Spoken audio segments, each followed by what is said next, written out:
आपके साथ आस्था कौशिक और आप देख रहे हैं महाबहस। उपचुनाव के नतीजों में बीजेपी ने बढ़त बना ली है और अब 27 की तैयारियों में कोई कोर कसर न छोड़ने पर फोकस किया जा रहा है। Bharatiya Janata party social media को लेकर गंभीरता से काम कर रही है और उसके लिए बूथ लेवल तक 1,65,000 कार्यकर्ताओं को काम सौंपने की तैयारी की जा रही है। उधर 2027 की चुनावी लड़ाई को लेकर अखिलेश यादव ने छटनी के प्लान पर फोकस किया है और माना जा रहा है कि जो पदाधिकारी निष्क्रिय दिखे हैं और ठीक से पार्टी की प्लानिंग पर काम नहीं कर पाए हैं, उनकी छुट्टी हो सकती है। वहीं कांग्रेस ने अलग ही तरीका अख्तियार किया है। पहले संगठन में भारी फेरबदल किया गया, अब पार्टी संभल, ज्ञानवापी और मथुरा जैसे मुद्दों पर 1 लाख चिट्ठियां चीफ जस्टिस ऑफ इंडिया को भेजने की तैयारी कर रही है। वहीं मायावती की बात करें तो नतीजों से बसपा निराश तो है, लेकिन आज कांग्रेस और एसपी पर मायावती के प्रहार साफ कर देते हैं कि वो चुनावी लड़ाई को दिलचस्प बना सकती है। आज 27 के रण की तैयारियों को लेकर कौन कितना मजबूत, इसी पर करेंगे महाबहस। पहले ये रिपोर्ट देखिए।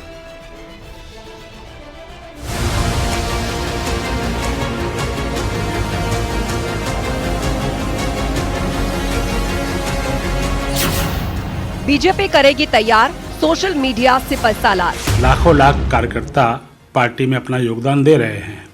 सोशल मीडिया भी इसमें बहुत महत्वपूर्ण हिस्सा है। भारतीय जनता पार्टी के प्रदेश स्तर पर तमाम व्हाट्सएप ग्रुप हैं, सोशल मीडिया ग्रुप हैं, वॉलंटियर्स हैं और भारतीय जनता पार्टी ने तय किया है कि हम बूथ लेवल तक अपने व्हाट्सएप ग्रुप बनाएंगे, सोशल मीडिया के लोगों को बनाएंगे, लगभग 5 लाख कार्यकर्ताओं को जोड़ेंगे। अखिलेश का छटनी प्लान, फाइनल समाधान। किसी भी लड़ाई से पहले अपना संगठन दुरुस्त करना हर राजनीतिक दल का कर्तव्य है। समाजवादी पार्टी ने 2024 में जो सफलता हासिल की, उसके बाद से लगातार समीक्षा बैठक जारी है। जिन जिन सीटों पे समाजवादी पार्टी हारी है वहाँ पे ये समीक्षा की जा रही है कि जिलाध्यक्ष की कमी थी, नेताओं की कमी थी, कार्यकर्ताओं की कमी थी, क्या कमियाँ थी, उन कमियों की समीक्षा की जा रही है। और समय आने पे जहाँ जहाँ भी जो बदलाव की आवश्यकता होगी समाजवादी पार्टी वो बदलाव करके। कांग्रेस की संगठन ट्रिक, चिट्ठी वाली पॉलिटिक्स। मायावती की तैयारी, कांग्रेस एसपी पर प्रहार भारी। विपक्ष देश व यहाँ के जनहित के मुद्दे न उठाकर अपने राजनीतिक स्वार्थ में संभल में हुई हिंसा की आड़ में खासकर सपा व कांग्रेस पार्टी यहाँ मुस्लिम वोट को रिझाने में लगी है। बाकी मुद्दों से उनका कोई लेना देना नहीं है। निर्दोष लोगों की हत्याएं की है पुलिस ने। पुलिस प्रशासन सरकार के दबाव में आप पुलिस को गिरफ्तार करने के लिए नहीं बोल रही हैं कि जिन पुलिस वालों ने मारा, जिस सीओ ने गोली चलाई है, जिसने हत्या कराई है, उसके खिलाफ 302 का मुकदमा दर्ज हो, उसको जेल भेजा जाए। मायावती जी को इस पर बयान नहीं दे रही है, वो सरकार का पक्ष ले रही है और भाजपा की मदद कर रही है। 27 का रण, सियासी तैयारी प्रचंड।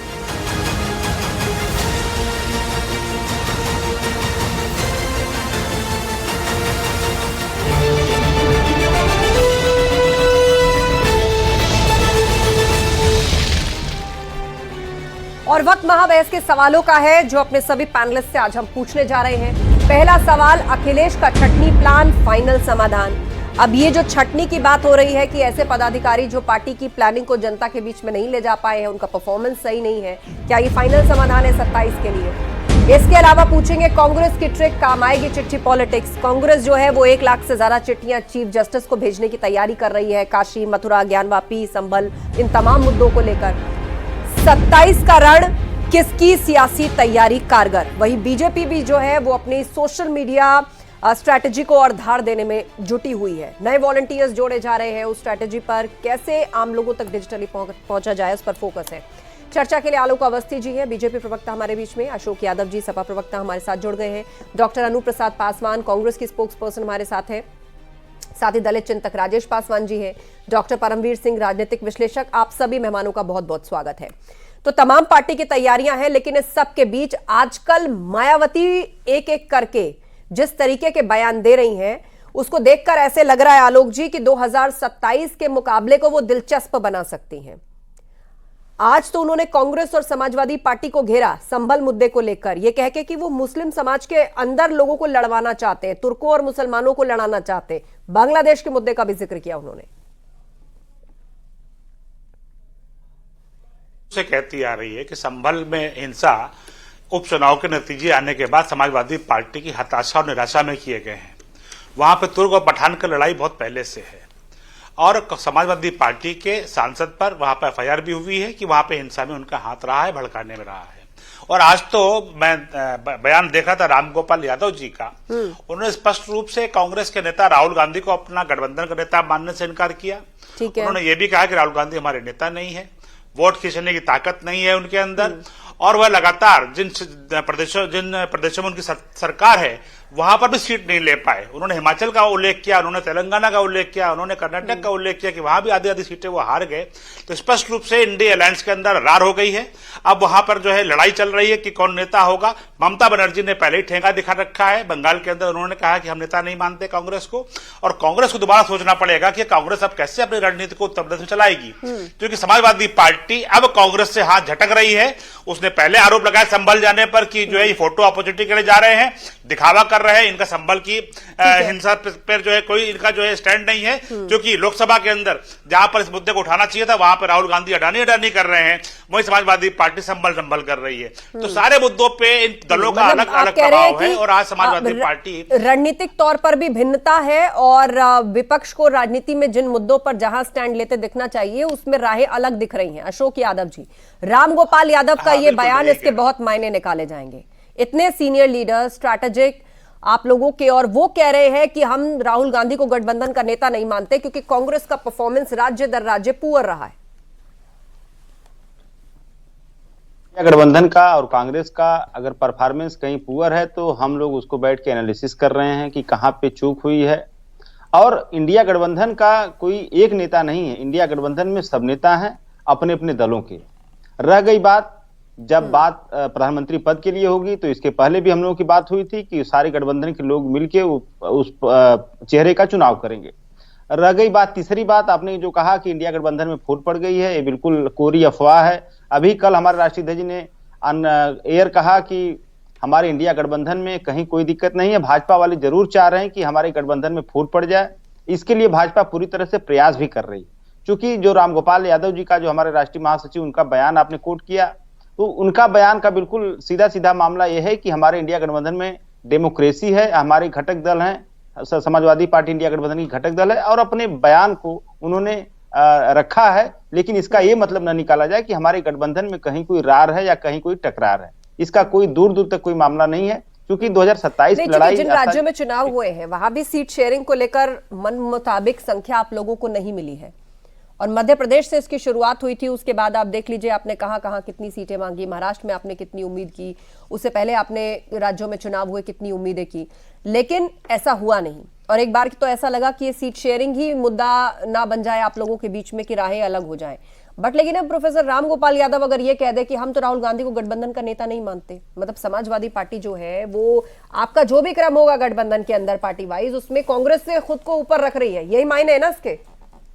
नहीं, बिल्कुल कांग्रेस पार्टी इंडिया गठबंधन की सबसे बड़ी पार्टी है।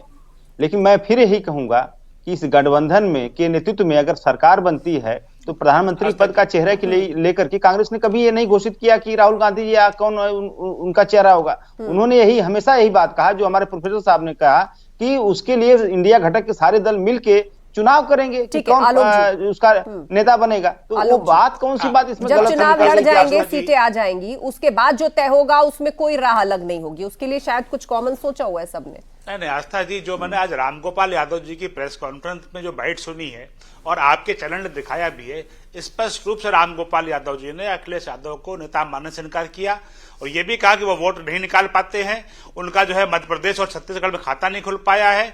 उन्होंने ये भी कहा जिन राज्यों में उनकी सरकारें थी वहां पर भी जो है हिमाचल में वो खाता नहीं खोल पाए और कर्नाटक और तेलंगाना में भी आधी से अधिक सीटें वो हार गए। अब इतना बड़ा आरोप लगाने के बाद अगर उनके प्रवक्ता अपने राष्ट्रीय महामंत्री, जिनको मैं मानता हूं कि रामगोपाल यादव की जो बात कही जाती है वो अखिलेश यादव की जबान होती है, उसको ये नकारना चाह रहे हैं, तो आप सपा की पार्टी लाइन मान सकते हैं, माना ही जाता है ऐसा।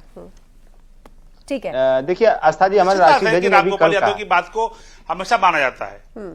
हमारे राष्ट्रीय अध्यक्ष जी ने अभी कल कहा है कि भारतीय जनता पार्टी चाह रही है कि इंडिया के गठबंधन में दरार पैदा हो, लेकिन हम लोगों का पूरा प्रयास है कि इंडिया गठबंधन मजबूती से अपना जो चलिए टारगेट ये सेट किया प्रयास हुआ पूछ लेते भाजपा हैं को हराने कांग्रेस का, से भी। उसको डॉक्टर अचीव अनु करें। प्रसाद पासवान हमारे बीच में, कांग्रेस की प्रवक्ता। डॉक्टर अनु बताइए, समाजवादी पार्टी की तरफ से प्रोफेसर राम गोपाल यादव ये कह रहे हैं कि राहुल गांधी को तो हम गठबंधन का नेता नहीं मानते, क्योंकि चुनाव दर चुनाव कांग्रेस का परफॉर्मेंस खराब होता गया है, कांग्रेस पार्टी कहीं भी सही से अपने आप को साबित नहीं कर पाई है।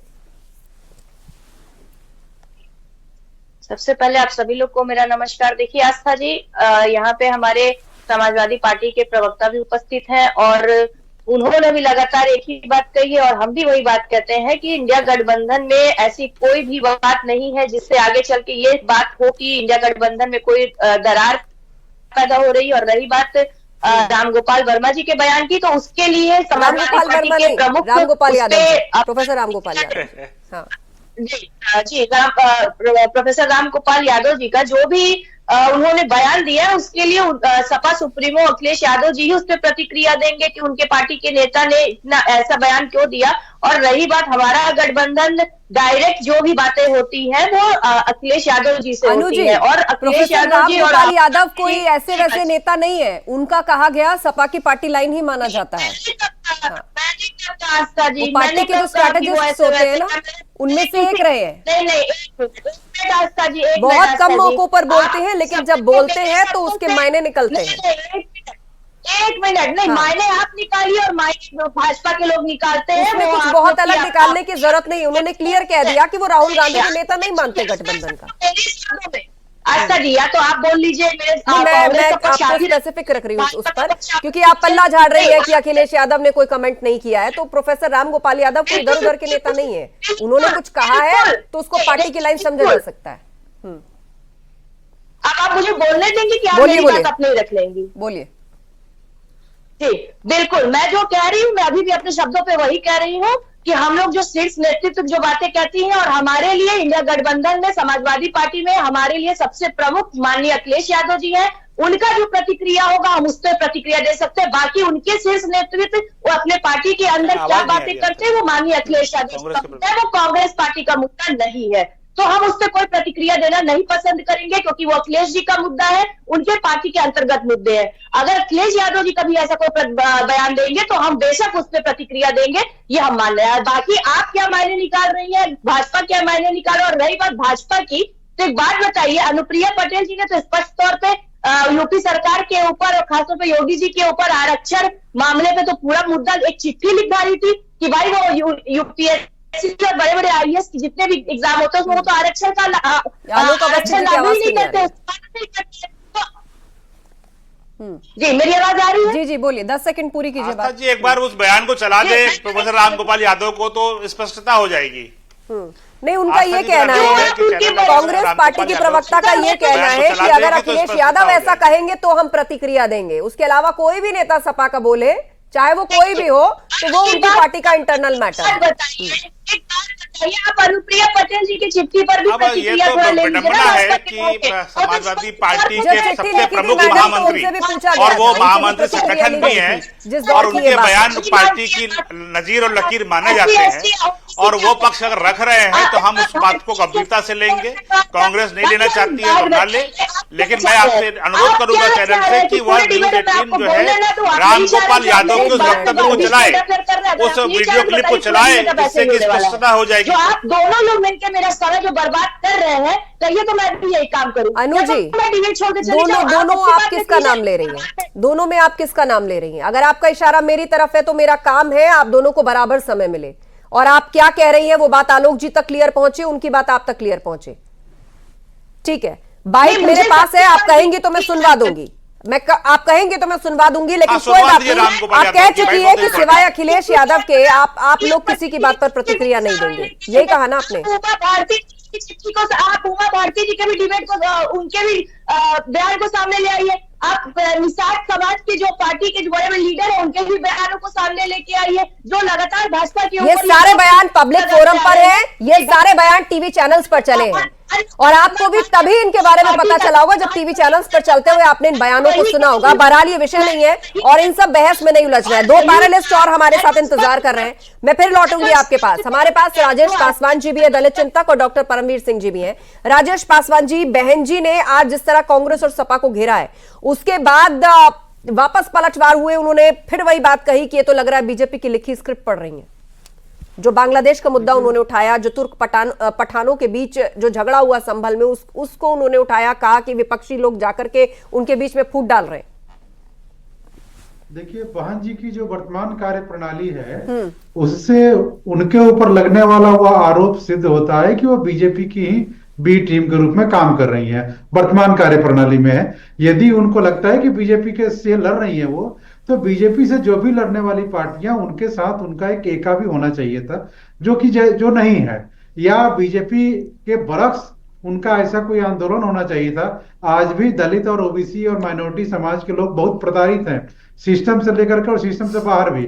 लेकिन इस मामले में बहन जी की कोई प्रतिक्रिया नहीं आती। लेकिन सपा, कांग्रेस, बसपा और बाकी अन्य पार्टियों के क्या है, कैसे क्या चीज है। लेकिन हालिया उपचुनाव में यह तय कर दिया है कि वर्तमान कार्यप्रणाली में बीएसपी फिर से उभर नहीं सकती।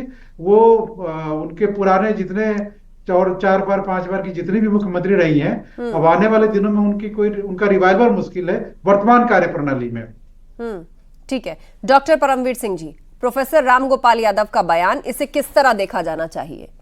वो कहते हैं कि राहुल गांधी को वो गठबंधन का नेता नहीं मानते क्योंकि कांग्रेस चूकी है हर राज्य में। आस्था जी, देखिए, वास्तव में राहुल गांधी जी का नेतृत्व तो कभी समाजवादी पार्टी ने या किसी भी इंडिया गठबंधन ने कभी उनका एक्सेप्ट किया ही नहीं। ये अपने मुंह से जो मर्जी कहते रहे। ममता बनर्जी जी के साथ में यही प्रॉब्लम थी, क्योंकि वो इसी वजह से नहीं आई थी क्योंकि वो राहुल गांधी जी का नेतृत्व स्वीकार नहीं कर रही। और उसके अलावा देखिए, अगर कांग्रेस अपने झांक कर देखे, अपनी रियलिटी चेक करे, तो जो राहुल गांधी जी की सीट भी निकली है या अमेठी की सीट भी निकली थी, तो उसमें समाजवादी पार्टी का बहुत बड़ा योगदान था इसमें।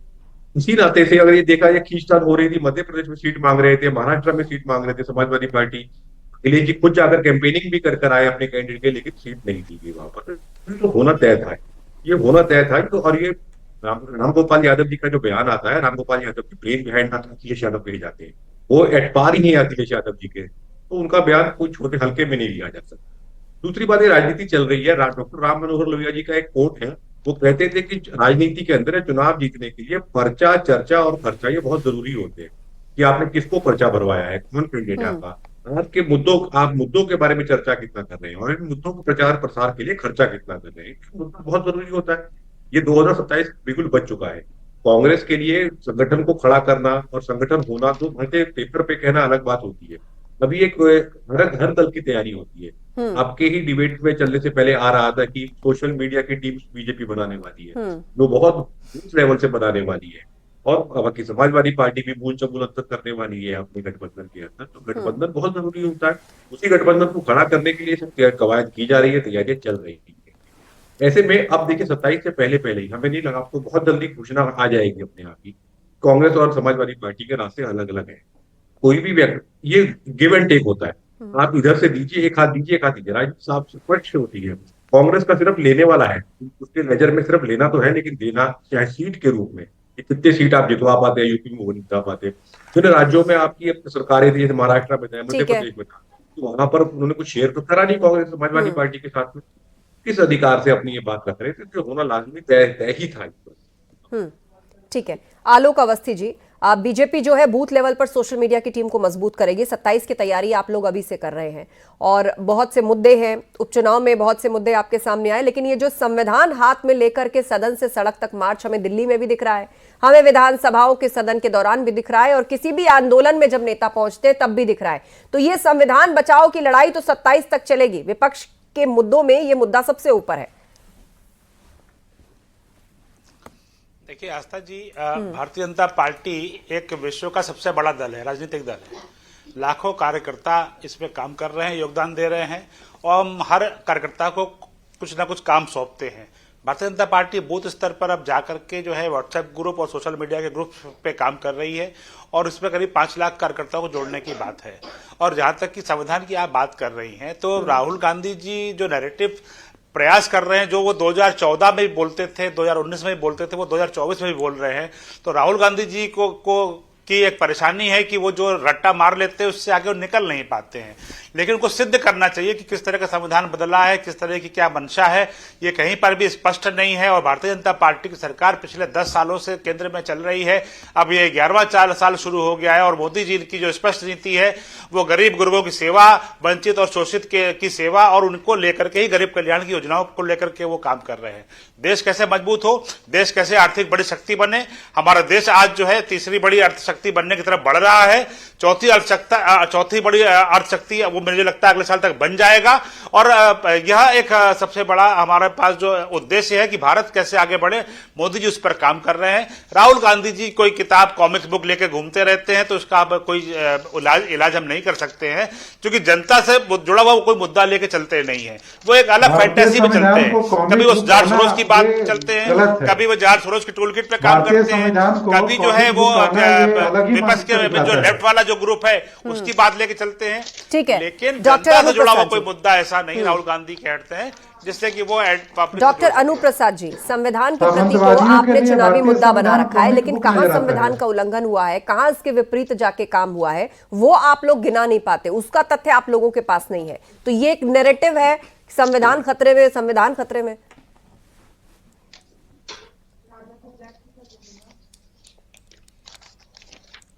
जी, मेरी आवाज आ रही है? हाँ जी जी। मैं ये कह रही थी आस्था जी कि अभी भाजपा के प्रवक्ता जो कहा कि हम लोग नैरेटिव सेट कर रहे हैं कि संविधान खतरे में, अभी तो सबसे पहली बात तो सबसे बड़ा सबूत तो इन्होंने ही दे दिया इस लाइव टीवी पे बैठ के कि इन्होंने संविधान को कॉमिक्स और किताब कह के खुद संविधान को यहाँ पे अपमान कर दिया। राहुल गांधी जी के लिए कहा है कि वो कॉमिक कैरेक्टर है। नहीं, कॉमिक्स है। आपने कहा कि वो कॉमिक्स की, चाहे कॉमिक कॉमेडी की किताब लेके घूमते रहे, चाहे कुछ करते रहे, आपने किताब शब्द का प्रयोग किया है। अगर आपको ना पता तो आप उसको दोबारा अपने शब्दों को सुन सकते हैं। पढ़ते हैं कॉमिक्स की और उसी तरह एक्ट करते हैं।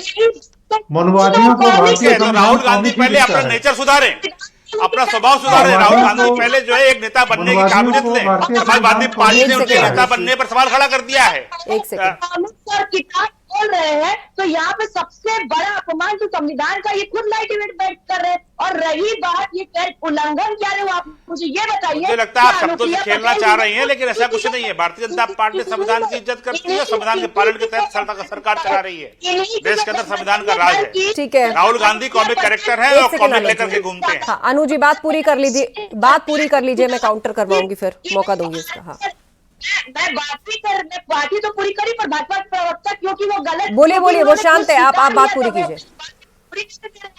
जी, मैं ये कह रही हूँ। और रही बात संविधान की उल्लंघन की, तो एक बात बताइए, इन्हीं के घटक दल जो अनुप्रिया पटेल ने लगातार उत्तर प्रदेश जो लेटर लिख डाला था कि इन्होंने आरक्षण का कहीं से भी लागू नहीं कर रहे हैं, SC OBC के आरक्षण को मारने का प्रयास कर रही है उत्तर प्रदेश की सरकार। ये लगातार 69,000 जो भर्तियों में, ठीक है अनु जी, लास्ट 1.5 मिनट का वक्त मेरे पास है। आलोक जी, ये संविधान की बहस और लड़ाई ये 27 तक जारी रहेगी, सबके तेवर कम से कम यही बता रहे हैं, बोलिए। देखिए, भारत में जो विकास गाथा चल रही है नरेंद्र मोदी जी के नेतृत्व में, उसको तो कोई रोक नहीं पा रहा है, ना ही कोई रोक पाएगा। समाजवादी पार्टी हो या कांग्रेस हो और चाहे अन्य पार्टियां हो, वो सिर्फ नरेंद्र मोदी जी को गाली देने का काम, फेक नैरेटिव सेट करने का प्रयास, विदेशी टूल किट के आधार पर अपने मुद्दे बनाने का प्रयास, लेकिन ये सारे मुद्दे देश की जनता नकार देती है। और इस समय भी आपने महाराष्ट्र का चुनाव देखा, इसके पहले हरियाणा का चुनाव देखा, इसके पहले देश का चुनाव देखा।